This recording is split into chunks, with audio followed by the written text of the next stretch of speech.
भैयासाहेब, तुम्ही तो मराठाद्रोही, महाराष्ट्रद्रोही, मराठ्यावर कायम भुंकणारा बिनमिशाचा जो नवण्या आहे, एकनाथ शिंदे साहेब असेल, मराठा समाज असेल, मनोज जरांगे पाटील असेल, यांच्यावर जो भुंकणारा नवण्याला तुम्ही जो जाब विचारला आणि त्याला त्याची जी जागा दाखवली, त्याबद्दल महाराष्ट्रातल्या तमाम मराठ्याकडून मी देठे महाराज तुमचं मनापासून अभिनंदन करतो.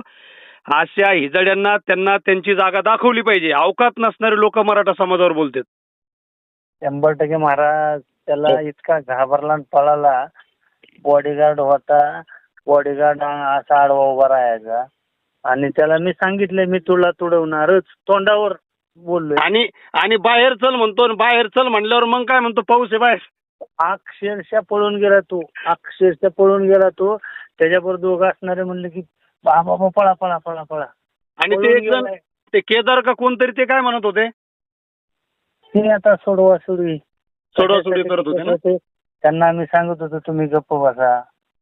नाही, आपणच सोडासोडी करतो आणि आपणच तडजोड करतो, पण हे लायकीचं नाही. म्हणजे कायम भुंकायचं काय गरज आहे? तुमच्या समाजाचं तुम्ही काम करा.